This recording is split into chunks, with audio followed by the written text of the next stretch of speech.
What's going on, guys? Welcome back to Full Court Talk, the 78th episode, something like that. So, I want to talk about the Warriors and Grizzlies game, so we'll get to that. Uh, First, about the ejection, how we feel about that.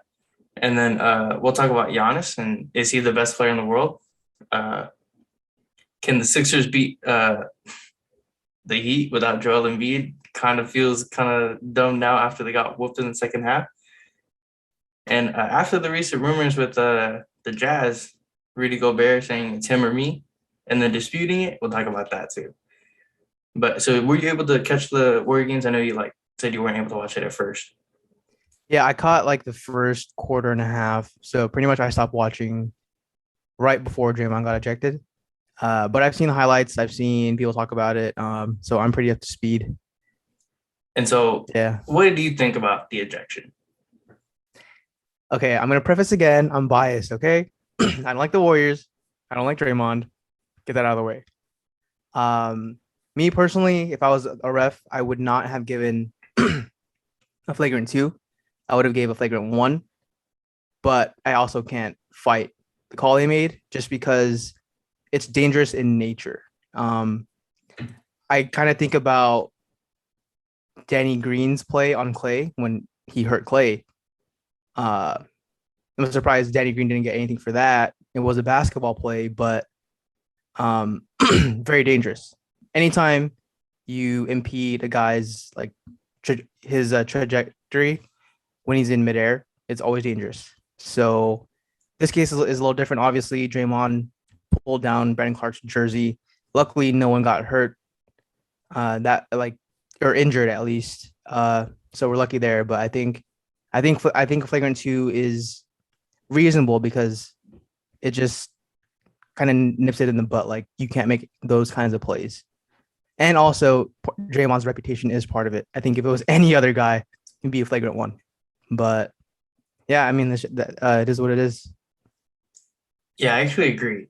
I think in the moment I was more frustrated with it because Draymond's one of our best players and he got Fair enough. ejected. But Yep. looking back at it, I understand the call. I understand why they called it a flagrant two. I think it was a flagrant one, just because I think one of the main reasons they cited was he had a wind up and then he hit him, which I didn't see the wind up, but I mean, it could be the angle I was looking at, but the jersey pull I think is what makes it even worse. And in the end, it kind of saved Brandon Clark from falling hard, and I think that was the main intent for Draymond. But it's a really bad look to grab the jersey and then have your arm coming down with him. It's just not a good look. And another thing I want to know, what did you think about his little parade after the media parade? I would say, him talking about the play and all that. What did you think of that? I mean, that's fine. He has a platform. He's using it. I honestly wish guys would do this more. Um, JJ Redick does it now, but he's retired. So the fact that you can have a guy fresh out of a game just get on a show and talk about it. I like it because he'll go behind the curtain. Not everyone will watch it, even though it'll get circulated. It's cool. It's cool, and I'm glad. He's a smart ass dude. I forgot. I think it was JJ Redick. He was naming his his top 5 or 10 basketball geniuses. Listening to Draymond talk, LeBron talk, Rondo, Chris Paul. Um, it's very insightful. So I'm glad that Draymond has that platform to do that. Yeah, I mean, I listen to it pretty frequently. As long as it's just a really good guess, I will listen to it just because listening to Draymond is very interesting because the way he thinks about the game is very different. Um, so I agree. I think it was a cool thing for him to do, and it was funny just seeing his little updates, recording now and then posting it. It was just funny. Um, so obviously, a lot of people said that the game was rigged, and the refs were choosing one side. So what do you think about that? I can't say too much because I didn't watch it live. Their YouTube channel did post the last 219. It did seem in the moment, or it did seem that the refs didn't have control really.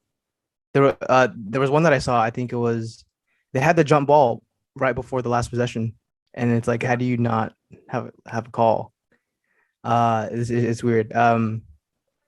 Yeah. Again, I wish I could comment on that, but I didn't watch it live. So, but either way, refs like, especially in the playoffs, I don't like the ref excuse. If you can if you can like point out one glaring situation, like KD's save, Yeah. remember, Yeah. against the Rockets, I think it was, then yeah, sure. But if it's like a sequence of bad calls, yeah, I don't really care. Yeah. I think with the refs, I think it was very frustrating to watch at times because there was this one play where Dylan Brooks sets up for a charge and he's clearly sliding to the left, and they call it blocking. Or no, they called the charge on Steph, which was his fifth foul. If the block was called on Dylan, it would have been his sixth foul, so he would have fouled out. Uh, and I don't know if this is an actual rule, but they said his left foot was planted, so that's considered stationary. I've never heard that before. That I've seems pretty. always thought it's you have to be fully stationary, right? Yeah, yeah, I would agree. And when they were on the mic, he was like, "Oh, you have." He had his left foot down, so it's a charge. And I was like, I was That is very confused. And interesting. even Mark Jackson and Mike Breen, they're like, I've never heard that. And I was like, it's bad when they're saying something like that. Yeah, for sure. Uh, Yeah, that's pretty sus right there. and then the Dylan Brooks when he tipped it out of bounds. I get that they can't review it because there's no challenge. And there's no more reviewing under 2 minutes, which I get because the games can get really long. But how do you not talk about it? They were almost immediately after the ball went out. They're like, "Okay, jump ball," and I was like, "That's sus." Yeah, So it maybe. was it was frustrating. Yeah, yeah, I'm sure it was. Yeah. But Also I hate the fact that they got rid of the review. I know it made it lengthy, but it eliminates any talk like this where, oh, how bad was the officiating? Did they get this right? Did they get that right? Like, unless they take long and then get it wrong, which they still used to do. But yeah, I think just trying to minimize error should be top priority. But I get it that it takes really long. yeah. But enough about the rest. On to the game itself. Uh, I've never seen like a better coach game from Steve Kerr. I thought he handled the game really well, even through foul trouble, kept Steph in, kept Clay in. Uh, he actually used Gary Payton. He's finally learned his lesson. Uh, and I cannot believe how Jaren Jackson is able to hit threes with his like little push shot. Like that thing Yeah, is it's so weird. disgusting. It I close to just like I've Sharon never Sean Marion. seen. Yeah, and like somehow it's uglier because he's so tall and it like he releases at his Mhm. hip and like Yeah. I don't understand. And then just see the Steph and Poole go back and forth with Jaren Jackson Jr. like not something I thought was gonna happen, but it happened. But honestly, in that third quarter when they were going back and forth, I was like, okay, the Warriors have this because they could have just sat down and like rolled over after Draymond got out. But seeing them kind of like pick themselves up and like turn it on was kind of crazy. And then Ja didn't look good again. He's having these kind of stringy games where he's very out of control. That last play of the game, I didn't think it was the right play. I think using him as a decoy would have been smarter instead of just him barreling into the hole. Especially you, like everyone knows what you're gonna do. You're gonna give it the job, and he's gonna go up with it. But you have Brandon Clark on the follow, could have tipped it in. There were just so many other options, and I think it was not smart by Taylor Jenkins, but like at the same time, like they've never been to this point, so you can't really get on them for like having a bad play at this point because they've never had that pain of losing. Yeah, I agree 1,000% on Jaw. He had good numbers and he had a good most of the fourth quarter, but the final 2 to 4 possessions were not good shots. It was hero ball. I actually like hero ball, but if if you're kind of the only threat and the only shot creator, and you're not that good of a shot maker like that yet, then like you said, like I watched that last layup. He had Jaren Jackson in the corner kind of open because I think Otto Porter helped down. They did only have like I want to say 6 seconds, 6 or 6.7 seconds left for the play. So I honestly overall it's tough. It's a good one for you guys, obviously. Draymond ejected, Jaren Jackson went off. You still win on the road. But I wouldn't be too discouraged if I'm Memphis because you lost by one. You could have very easily won that game. Had a whistle there, bounce there. So you just got to go back in game two. But yeah, I honestly just hope this series goes seven because what I did watch, just the back and forth, you can feel the energy through the screen, and that's why I love playoff basketball. Yeah, and another thing about Ja, not to like keep hitting on him defensively, he was terrible. He was losing Yes, Gary Payton a lot. yes, He that lost yeah. Clay on a ton of cuts. So I honestly thought Ja was like a decent defender, but he gets caught ball watching a ton, and I think that's something he needs to really work on. But as a Warriors fan, like I've seen a ton of takes, like people saying, "Oh, it's over," like it's a sweep. Like hell no, It's the this dumbest is stuff, dude. People will be making like big declarations over one game, yeah, a game that was decided by one. So let's just yeah. hope I we don't. get 7 games of this, and it'll just bounce either way. Yeah, and like I think another thing, like people saying this is sweep, they don't really know basketball like that because like the Grizzlies are a really good team. Like no matter what I say, like they didn't have Yeah, Steven Adams, Desmond Bain didn't play well, Dylan Brooks played like shit. Uh, they're gonna bounce back no matter what. yeah. So it's gonna go 6 or 7. I think I still got the Warriors in 6, but I could easily see the Grizzlies coming back with a vengeance for this whole like the rest of the series. So you never know. Yes, sir. But on to the next topic, Giannis. Is he the best player in the world? And I saw Stephen A say like, "Oh, I don't want to get into that," or like something like that. So what do you think about people still not wanting to declare Giannis the best in the world? Nah, it's a bias thing, dude. Um, I think one of the best things to come out of Brooklyn getting swept was putting to rest the most skilled talk. Like, and then I've seen all these tweets that are so accurate. Like, skilled to people is dribble, dribble, dribble, tough contested mid range make. Like, which is like I understand that's what Jordan did. That's what Kobe did. So that's what everyone's standard is. And people get surprised when I say that LeBron is better all time than Kobe because, dude, basketball is more than tough mid range jumpers. It's everything. And people try to discredit Giannis because he is big and fast and strong, as if he doesn't work towards that. Like, go back and see what he looked like when he was drafted, um, to now, and yeah, like you see how game one he didn't even have that great of a game one numbers wise, but his impact was there obviously. Boston cannot treat him how they treated Durant. You're not going to bully Giannis. So yeah, I think it's just people hanging on to the Kobe Jordan like play style, but really we're seeing more magics now in like LeBron and Giannis, and it's amazing. I love it. Yeah, and I think the one defining play for me was when he spun off of Jason Tatum, and Jason Tatum's like just bounced off immediately, just fell to the ground. It was great. Um, I mean, Giannis is. I actually remember when I got on him for about not having a bag. That don't matter anymore. He's too big and too strong. Like I don't care Yep, anymore. exactly. He's so disgusting. And I think the most underrated thing about Giannis, his playmaking is really good. Like he has really, really good vision for a big man. And like I don't even want to really you can't call him a big man. He's not a big man, you know. He's just a dude that's really tall. But he's got guard like tendencies. His handle's decent. I mean, he does it. He goes to his strengths. Why would you want to have him dribble and take a jumper?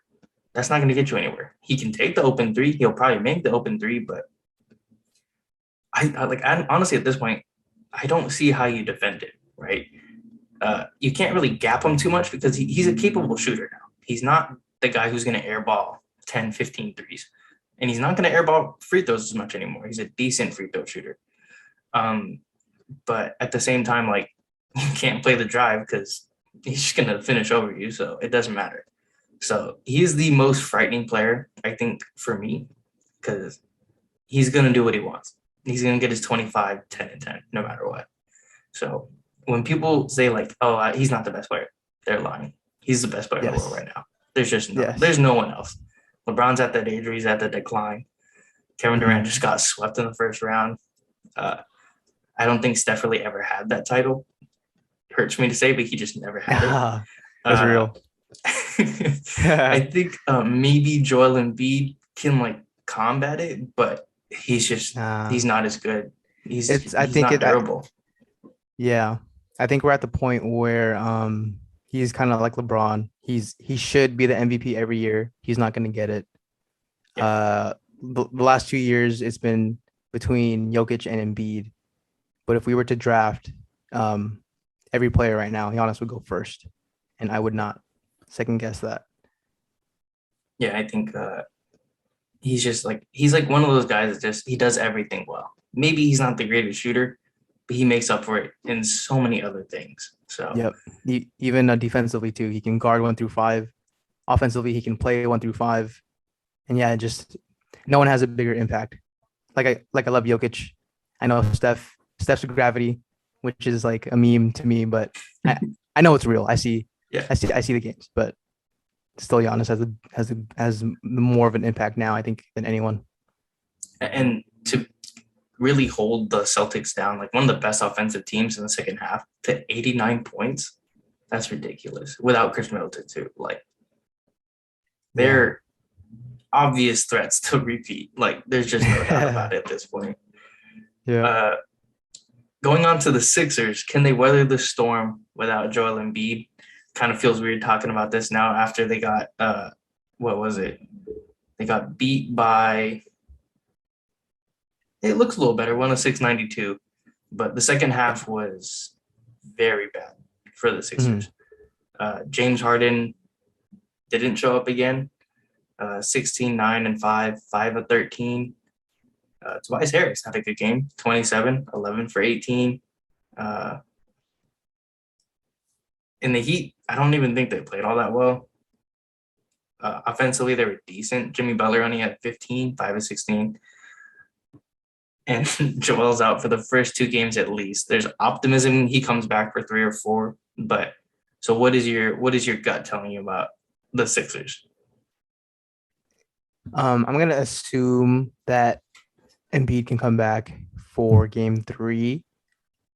I think what's holding him back is the concussion, not the eye injury, because people have had that injury before, but they've worn masks. So I'm hopeful that he can return for game 3. If Philly can steal game 2, obviously that's ideal. But as long as Embiid comes back for game 3, I do give them a chance. I think if he comes back any later, this series is over in 5 or 6. And it sucks because, I'm a James Harden fan. I know you don't like him. Most Warrior fans don't. I get it. People are going to use this series to indict on him or like as an indictment on him. But he's washed, man. I think we're all still holding him to the standard that we know of him in Houston. But ever since last year's playoffs, he hasn't been the same. Even when he did hold it down for Brooklyn this season, it was kind of there, but you could kind of see with your eye, like he doesn't have the same explosiveness. He can't get by dudes. Like it's much more apparent now because he can't get by anyone. Last series was very ugly.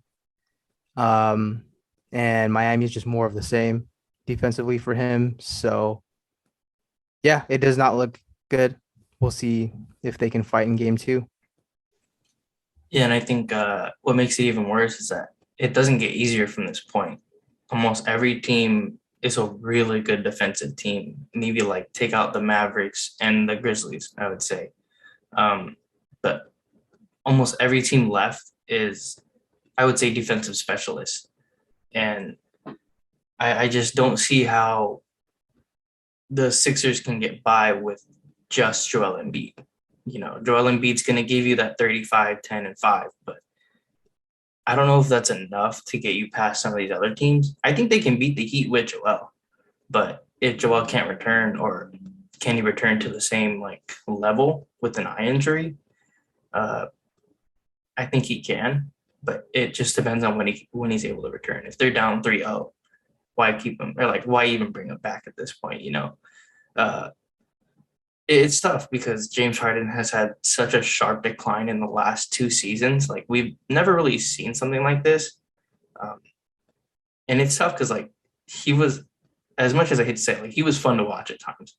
His step backs, they're crazy. His dribbles, crazy. Finishing, he had it. But now it's just like he lost a step and like boom, that's it. He's like, you don't even recognize him at this point, Like he Yeah, stands you in the really don't. corner and Mhm. like he's not a catch and shoot guy. So he's not really usable in that way. So it's very hard to watch. I could easily see the Heat sweeping, like just because no Embiid, Tyrese Maxey is going to get bottled up because defensively the Heat are that good. Um, Tobias Harris is not going to save you, so we'll see. It's tough because the Sixers are for sure cursed at this point. Like to get to where they've been, and then every season you lose on the bouncing game winner by Kawhi. Uh, Ben Simmons doesn't finish that layup. Uh, this season, Joel Embiid gets hurt, and even in his first season, Ben Simmons' first season, Markelle Fultz's first season, all injuries. So I don't know what they did to get where they are now, and like maybe it's coming back to bite them, but like it looks really bad. You know what I'm saying? Yeah, no, for sure. Also, I was thinking kind of like about the Harden and Simmons trade. Like we said win-win at the time. It's kind of a lose-lose now. Ben Simmons Like could be I don't. traded this season. I don't even know. Yeah, man. Like I don't know what either of them could have done more. Like I don't think there was any available packages better than that. Maybe for Simmons sooner, sure, but God. That Pistons one's looking good now, right? Jeremy Grant. Yes, sir. like, like, just talk about Ben Simmons for a second. Like, I've heard like they're talking to him now, and it's just he's not even responding to anything. Like, he's not responding well, at least, and it's like it really makes it seem like he's just in it for the money. He wants that 21 million that the Sixers took from him. He wants it back. So I don't know. It's Yeah, tough. it's a God. I've never seen anything like it. Um, I like how people call him out. Like Shaq said, he's messing up everyone's money, which he is because when the new bargaining agreement comes out, the owners are gonna highlight Ben Simmons. Like he, I'm sure he could have came back. Obviously, there was all the talk about not coming back for Game 4 because they lost Game 3. God, yeah, he's gonna. I hope it doesn't get too bad for the players because obviously a lot of them are worth more than they can get. But I he's not likable because of this. It's very selfish, and I don't want to see him win because of that. He's just messing it up for everyone. Yeah, I think especially like talking about the CBA, like there's probably going to be a clause in it now saying that like if you don't play a certain amount of games, like we can void your contract. And what if someone gets hurt, or like maybe someone does have something like a mental illness and they really just can't play? Um, it's going to be a huge turning point. And I don't know if you saw, but Royce White called him out. And I don't I know might have come across that, but I don't remember. if you remember Royce White, he wouldn't play in the Yeah, NBA because he couldn't fly, and he that was couldn't the fly. only Like, he couldn't get on planes, and that he oh was shit. scared of planes, and he called him out for not playing. Oh, And interesting. it's just ironic because like he wouldn't play, but Oh, that makes sense. so I That's just really, thought but that was no, funny. yeah, that's hilarious. But going on to Utah Jazz, another team that's incredibly dysfunctional, and I love to see it because the Jazz are the biggest pretenders in the NBA. I don't know if you saw this stat, but they have the most regular season wins since 2017, Wow. and they've been bounced in the second round 3 times, and the first round 3 Yeah. times. So over the past 6 years, they've never made it past the second round. And It's crazy. so with that being said, what would you do if you're the GM? Blow it up. Ship away Donovan, ship away Gobert, see what I can get. You have to find another gem through the draft. I mean, if you can keep Donovan and trade Gobert, that's ideal. I don't know if you can convince him, like depending on what you get back for Gobert, because Gobert makes a lot. Teams see what happens to him in the playoffs, so they're not gonna give up a lot for his contract and his liability. Although I wanted to talk to you about that because obviously the narrative is Gobert gets picked on by offenses, but he also covers up a lot. Like the Utah perimeter defense is almost garbage, so he has to cover the paint when they get beat, and then he has to help other dudes. So what do you like? Do you think it's more of the perimeter defense that's a problem, or his lack of versatility defensively? Honestly, I think, and I want to preface this by saying I don't like Rudy at all. Like I would call myself a I don't hater.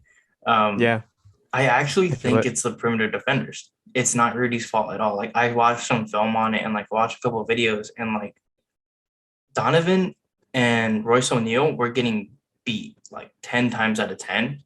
And when they kicked out the shooters, what's Rudy gonna do? He can't stay with Kleba and the driver at the same time. So, and seeing him get sauced by Jalen Brunson, like it's funny, but in all reality, he's gonna get switched on to small guys like that, and it's gonna happen. Like there's just no doubt about that. But Rudy can't be your only sole defender. I think Royce O'Neal faked a lot of people and made it seem like he's a good defender. In reality, he's just an asshole because he was. I don't know. You probably saw him pushing Jalen Brunson like pretty Oh yeah, badly. yeah, yeah. Um, It was very obvious. yeah, he's not a good defender. And then pairing him up with Bogdanovich and Donovan Mitchell, who Donovan Mitchell came into the league as a good defender. And that was why he got drafted. And it was like, oh shit, he's a good offensive player too. Like, that's cool. And then all of a sudden, he doesn't even play defense anymore. So I don't know what happened with that. But that Jazz team, like they went from like having a defense as their identity to being one of the worst defenses in the playoffs. And I don't think it's Rudy's fault per se, because you can key in on that. And if you just drive and kick the whole time, you're going to be fine. You run a pick and roll, and Jalen Brunson proved it. Just shoot over him. He's not going to come up. He's going to play the drop defense because he has to. So I do think it's Utah's perimeter defense, not Rudy. Yeah, I agree. Like you said, I don't love him either. I actually dislike him, but I gotta give credit where credit's due. And I would like to see what it's like with him on a good defensive team. Like what would happen? Not on the Warriors. I've seen that rumor. I do not want him on the Warriors. I don't care. Ooh, I love that. Let's make it happen. Well, Sorry, pool party. No. I would rather give Poole $40 million than give Rudy Gobert $40 million at this point. For I sure. don't like Rudy. Yes. Even if that means we could give up. I'm trying to think of someone I don't like. Let's say last year we give Brad Wanamaker. I don't care. I'll keep Brad Wanamaker. But I will say it's time to blow it up. There's just no point. You've had 6 years with this team. That's way too many, in my opinion. 3 or 4, and you're getting bounced in the first round. That's not a good look. And especially if you're the top team in the West and you're getting bounced in the first and second round, that's really just a bad look. Donovan Mitchell is kind of a fraud at this point. Defensively, he's really bad. Offensively, he is atrocious. His efficiency is atrocious. Yeah. Let's say that. He is so sporadic, I will say. Spicy. I like it. When you think about it, he's a black hole, right? Yeah. And I think the funny thing is he's been rumored to go to the Heat, right?